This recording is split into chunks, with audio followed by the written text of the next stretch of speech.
ഇന്നത്തെ topic tennis എൽബോനെ പറ്റിയാണ്.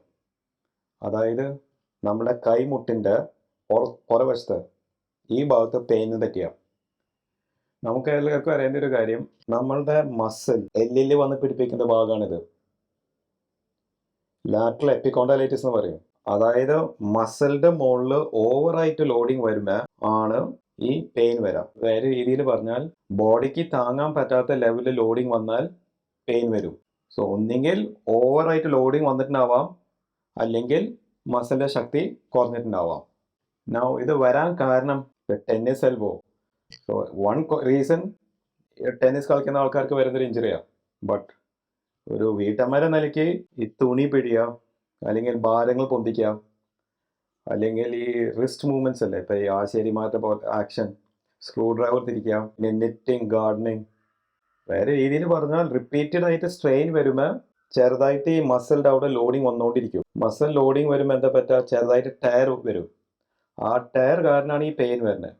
ഇതിന് സിംറ്റംസ് എന്തൊക്കെയാണ്? നമുക്ക് എങ്ങനെ അറിയാം നമുക്ക് ടെന്നീസ് എൽബോ ഉണ്ടെന്ന്? നല്ല വേദന വരും, ഒരു പോച്ചൽ വരാൻ സാധ്യതയുണ്ട് ഈ സൈഡിലത്തെ. പിന്നെ പിടുത്തം, വീക്ക്നെസ് വരും, നമുക്കൊരു ഗ്രിപ്പ് ഉണ്ടാവില്ല, പെട്ടെന്ന് സ്ലിപ്പ് ആവുന്ന പോലെ ഒരു ഫീലിംഗ് വരും. പിന്നെ നമുക്ക് ഈ തിരിക്കാൻ തുണി പിടിക്കുക, അല്ലെങ്കിൽ സ്ക്രൂ ഡ്രൈവർ തിരിക്കാം. പിന്നെ നാലാമത്തെ ഇവിടെ ഞെക്കുമ്പോൾ നല്ല പെയിൻ വരും. നമുക്ക് എങ്ങനെയാണ് ഡയഗ്നോസ് ചെയ്യാൻ പറ്റാം? അത് ഞാനൊരു ടെസ്റ്റ് ഇപ്പോൾ കാണിച്ചു തരാം.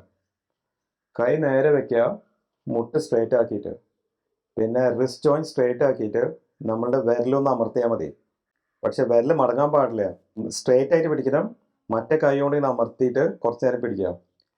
ടെന്നീസ് എൽബോ ആണെങ്കിൽ പെയിൻ വരാൻ തുടങ്ങും കൈയുടെ മുട്ടിൻ്റെ അവിടെ. ഇതിൻ്റെ ട്രീറ്റ്മെൻറ്റ് നമുക്ക് പല ഓപ്ഷൻസ് ഉണ്ട്. നമുക്ക് റെസ്റ്റ് കൊടുക്കാം, ഐസ് വെക്കാം, ഗുളിക കഴിക്കാം, പിന്നെ ബെൽറ്റ് കെട്ടാം, പിന്നെ കുറച്ച് സ്ട്രെച്ചിങ് സ്ട്രെങ്തനിങ് എക്സസൈസസ് ഉണ്ട്. ഏറ്റവും ബെസ്റ്റ് ഓപ്ഷൻ ഫിസിയോതെറാപ്പി ചെയ്തിട്ട് മാറാനാണ്. ഇഷ്യൂ എന്ന് വെച്ചാൽ നമ്മൾ ഈ ബ്രേസ് ഈ ബെൽറ്റൊക്കെ കെട്ടിയാൽ നമുക്ക് സ്ഥിരമായിട്ട് ഇടാൻ പറ്റില്ല. അത് പറയുന്നത് കോസ്മെറ്റിക്കലി, അതായത് പുറത്തേക്ക് പോകുമ്പോൾ ഒരു ഫംഗ്ഷനിലേക്ക് നമുക്ക് എന്തായാലും ഇടാൻ പറ്റില്ല, അത് ഭയങ്കര ഓടാവില്ല. സോ ഇത് ഏറ്റവും ബെസ്റ്റ് സംഭവം റെസ്റ്റും ഫിസിയോതെറാപ്പിയും. റെസ്റ്റ് എന്ന് വെച്ചാൽ 4 കാര്യങ്ങൾ ഒഴിവാക്കണം. ഭാരങ്ങൾ പൊന്തിക്കരുത്, ഈ ട്വിസ്റ്റിങ് ആക്ഷൻ ഒഴിവാക്കുക, പിന്നെ ഈ വെള്ളം ഒഴിക്കുന്ന ആക്ഷൻ ഒഴിവാക്കുക, പിന്നെ ഈ ബൈക്ക് അല്ലെങ്കിൽ 2 വീലർ ഓടിക്കുന്ന ആക്ഷൻ ഒഴിവാക്കുക. ചുരുക്കി പറഞ്ഞാൽ കൈ ഒടിഞ്ഞിട്ട് പ്ലാസ്റ്റർ ഇട്ടെന്ന് വിചാരിച്ചാൽ മതി. അതിൻ്റെ കൂടെ സ്ട്രെച്ചിങ് എക്സസൈസസ് ഉണ്ട്, അതായത് ഫിസിയോതെറാപ്പി എന്ന് പറയും.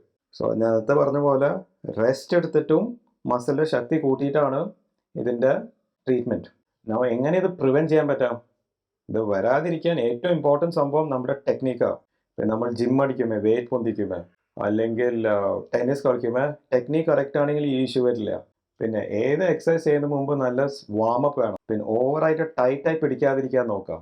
ഈ പിന്നെ റിപ്പീറ്റേറ്റീവ് ടാസ്ക് ചെയ്യുമ്പോൾ, ഫോർ എക്സാമ്പിൾ ഇപ്പോൾ ഈ ആശാരിമാരുടെയോ അല്ലെങ്കിൽ ഈ ഹെവി ജോലി ചെയ്യുന്ന ആൾക്കാർ ഇടയിൽ കുറച്ച് ഗ്യാപ്പ് ഇട്ട് ചെയ്താൽ മതി. പിന്നെ ഞാൻ പറയേണ്ട ആവശ്യമില്ല, ചെയ്തിട്ടും പെയിൻ മാറിയില്ലെങ്കിൽ എന്തായാലും ഡോക്ടറെ കാണിക്കാം.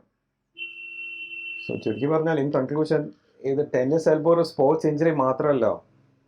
യൂഷ്വലി ഇപ്പോൾ വീട്ടമ്മമാരും സാധാരണ ആൾക്കാർക്ക് വരുന്നൊരു ഇഞ്ചുറിയാണ്, and it is preventable. As always, നിങ്ങൾക്ക് ഈ വീഡിയോ ബെനിഫിഷ്യലായി തോന്നുകയാണെങ്കിൽ ലൈക്ക് ചെയ്യുക, സബ്സ്ക്രൈബ് ചെയ്യുക. Thank U.